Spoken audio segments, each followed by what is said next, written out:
All right.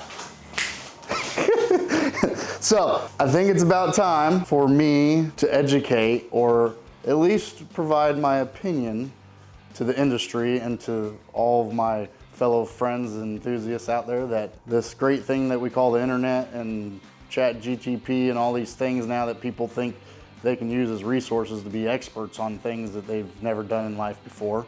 Although I have respect for that, because, you know, yes, if I want to learn a new trade, I go and search things and learn, but I don't ever call myself an expert. And it's getting worse and worse in the automotive industry that, quite frankly, just idiots think they can go read online and all of a sudden have an opinion on a topic and say that companies that have done this for a living, like us, that have dedicated, you know, tons of years, right? I've done it for 25 years, 26 years. People in the building that work with us on the team have done this for 40, 45 years. But we're constantly battling people online saying, oh, this is junk, and oh, they did this wrong, and you know, all the shit. So I've had enough. And we're gonna start doing some tech videos, and some people are gonna love them, some people are gonna hate them. And you know, but it's gonna be truthful. And it's gonna be based on the real world and what works, what we find works for us.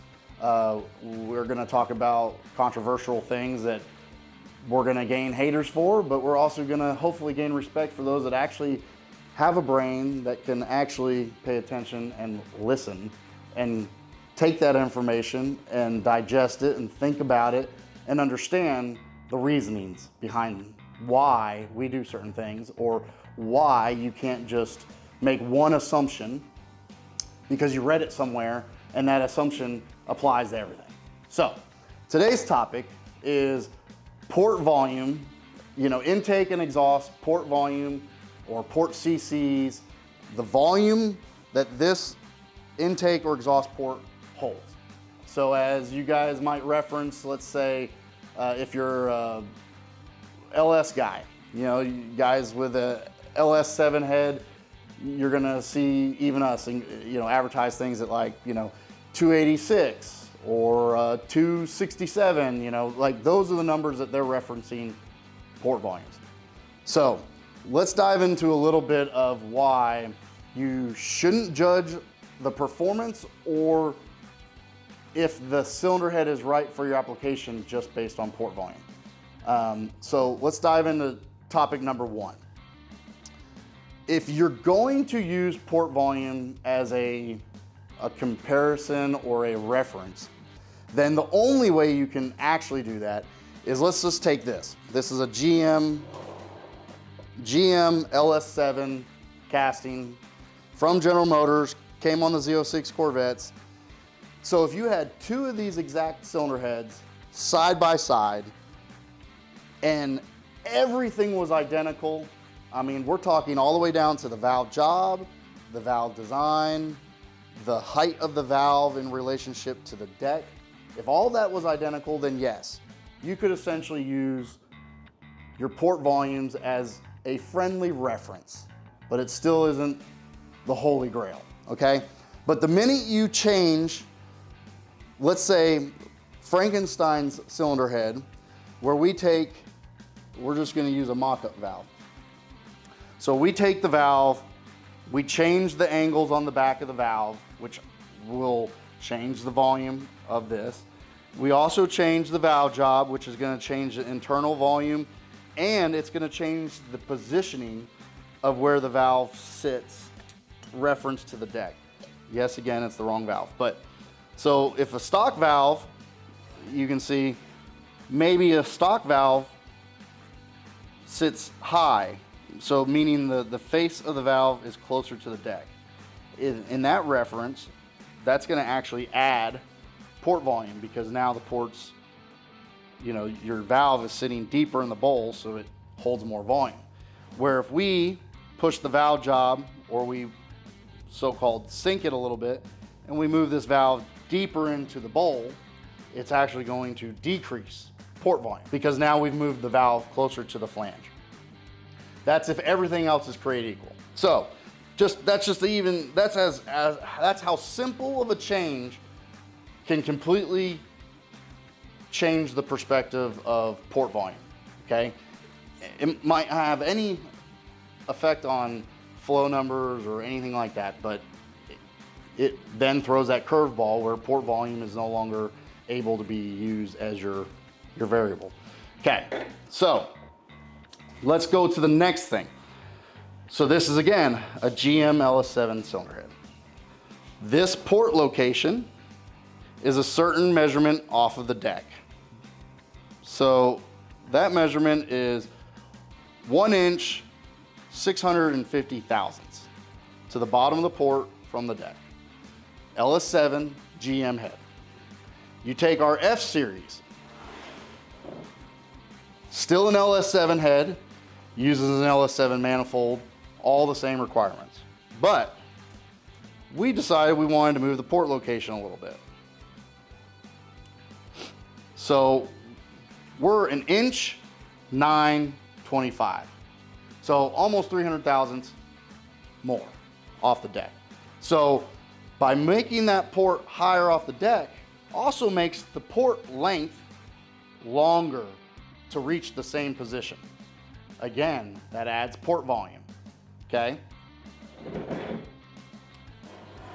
Then you have to compare the distance of the valve from the flange. So if you use a reference, stock GM, if you measure the distance from the center line to the flange on this head versus the center line from here to here on our F series, this is 250 thousandths longer, meaning the F series is a longer port by 250 thousandths also from port center line to the intake flange. So that's 1/4 of an inch. And if you take this area at the flange, which is a pretty damn decent sized cross section, and you calculate that on your 1/4 inch and you get your area, that's quite a bit of cc's that adds. And it doesn't have any effect on whether the head's efficient or not.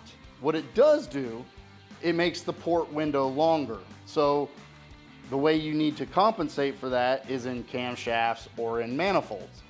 Or you might not need to compensate at all. But, you know, it's not gonna have the effect that we hear all the time, oh, the port volume's too big. Well, why is it too big? Because the cross section is appropriate for the valve. So again, don't get lost in the crap that you read online or the people that, the problem is those that are unfamiliar with what actually dictates port volume want to go in and try to educate other people in this industry about port volume when they don't even know what the hell they're talking about either. So there's a lot of misinformation out there.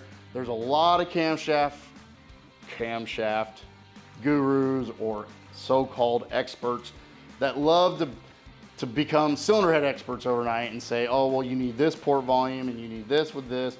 And they don't even know because they've never even worked on a cylinder head in their entire life. That doesn't mean they don't know camshafts, but there's a whole world out there outside of camshafts. So, you know, back to the basics is there's too many variables that change port volume. So let me throw you another curveball, real simple. So this stock GM head, our ported version is 285 cc's, I believe. Don't quote me on that, 285, 286, okay? Our LS7 F710 is 286 cc's, okay? So the same cc's, right? So, but the thing is, this port is longer, the valve, the location is higher. So essentially this has smaller port volume, if you wanted to compare apples to apples, than a stock GM LS7. And we get all the time on the internet, oh, you know, Frankenstein's port volumes, some of them are too big. Oh, they just hog it out. Well, if you knew the facts and you were educated about it, you'd realize that actually this has more efficient cross section than the stock head. This also has a bigger intake valve than the stock head. This one flows right at 400 and this one's like 440. Now we're talking peak flow, not at 600 lift. So not only is it more efficient, it's actually smaller, if you really think about it. So for all those out there that say that the F-Series is too big, maybe you should rethink that a little bit. So now let's throw another curveball. So we've shown that the F-Series, even though it might look bigger and badder, is actually way more efficient than the stock cylinder head. So let's take the stock head, move it out. Now, let's get on the topic of LT1, which is the latest GM rendition. A couple facts. The LT1 cylinder head has smaller valves than both of these heads, okay? The F-Series, this one has a 2-inch 250 intake valve. We're just talking about intake ports right now. The stock GM has a 2-inch 205 intake valve. And the LT has a 2120/2125, because depending on which OEM valve you check, sometimes they're 2120, sometimes they're 2125. But if anybody was to guess on the port volume of an LT head, it's over 300 cc's. Okay, so you have the smallest valve of all of them. You have the biggest port volume of all of them.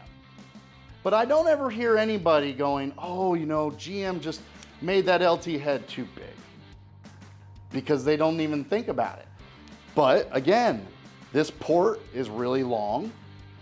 The port is really high off the deck, because let's say even compared to the F-Series, 2635, 1925, almost an inch, almost 3/4 of an inch taller on an LT stock head, okay?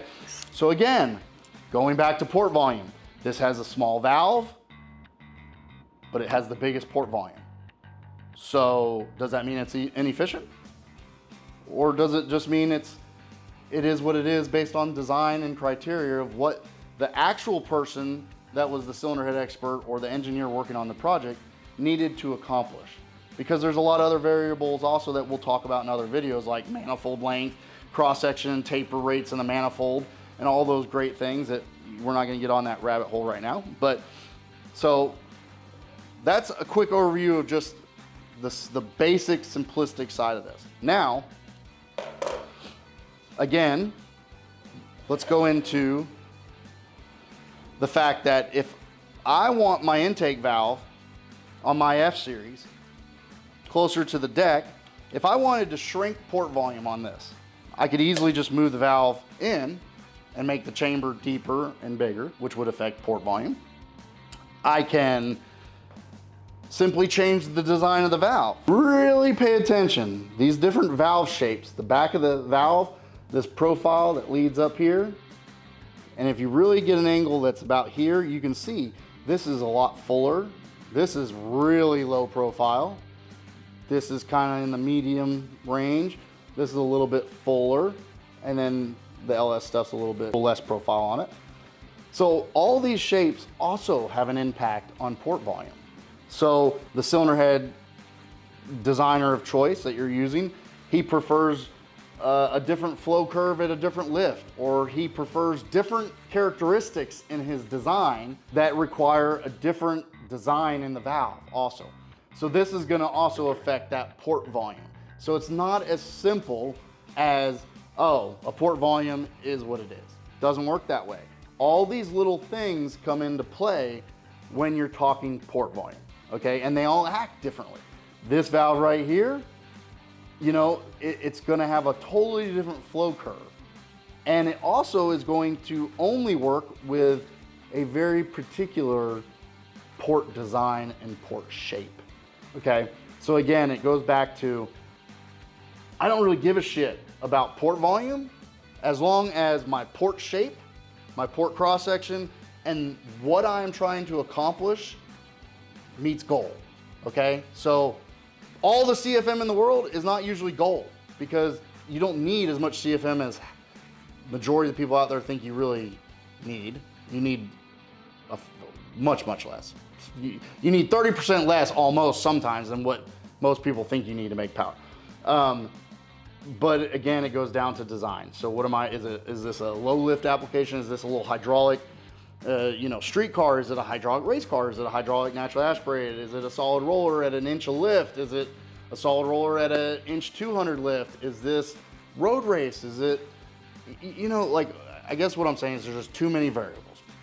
So I want people to stop thinking it's as simple as it is, because it's not. And going back to port design is valve angle also has effect on port volume. 10 degree versus, let's say, 15 degree. And we're gonna make this a little bit more drastic, okay? So don't judge. Just that alone changes your port volume. You could have the same exact cross-sectional area, so the same measurements to this port, but the fact that you kicked it over, you lowered the port, it shortened the path to the valve, which makes it smaller, which reduces CC. Imagine that. So, a lot of times, these people out here on the internet that are saying, oh, the ports are too big, they're lazy, there's not enough velocity. I want you guys to rethink that. And I want you to think for yourself, because one of my favorite things, and we can show you, even though it's whatever, one of my favorite pictures on my wall that was given to me was this lion and sheep, right? So the lion and sheep reminds me every day, don't be a damn sheep. Because if you're a sheep, you're just follow the leader, you're listening to all these idiots, or you're listening to people that actually are intelligent, but they just don't have enough information. So if they don't have enough information, they might delve out bad information, which then has you translating that bad information. So port volume is important, but port volume is not everything. Port volume is usually just it's a cause and effect thing, right? So if I'm creating a design with a certain valve size and I know I need a certain cross section at my port opening, then that port opening and the valve size are gonna pretty much dictate my cross-sectional area going through that port. So the only other thing based on that is going to change my CCs is the port longer? Is it shorter? Is the valve closer to the deck of the cylinder head? Is it further away? So all these different things change, and they will all have an effect on port volume. So please, if you guys leave this video with anything, that it's not as simple, and I hope that you trust those of us that do this for a living, actually dedicated majority of our lives to this, to be able to provide phenomenal product. None of us are perfect, so never would I say that, but we care, and we're trying to give you the best product for your application. But there is no such thing as one product fits all, period. You cannot take one cylinder head and be the best at a solid roller, a hydraulic, a turbo, a nitrous, natural aspirated. It doesn't work that way. It never will work that way. You can have a cylinder head that is a good, well-rounded, which is how we feel about most of our products. Is most of our stuff, especially the LS world, because the LS world is so used to be it's like a box store. You're just so used to going online and, you judge a head off of port volume, or you judge it off of flow numbers. Two horrible things to judge cylinder heads off of. But that's the world we live in. So hopefully we do a great job. I hope our customers are happy with what we do to try to provide the best well-rounded product. Now, if you want to go win a championship and you have the funds and you have the time to have us build you a dedicated package, that's what we're known for. We're known for winning championships. We're known, I have Wally, there's 100 and some Wallies in this building. Wallies everywhere. We win championships. We win races.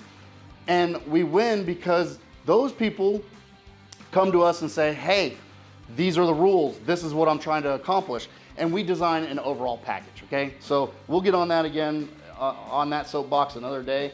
But at the end of the day, you can't treat port volume as it's all created equal. So there's a lot more I've probably left out. We'll maybe do a part 2, but you guys have enough ammunition to get your brain and the wheels turning and thinking, man, there's a lot more to port volume than what people make it out to be. So at the end of this, I hope you all enjoyed this.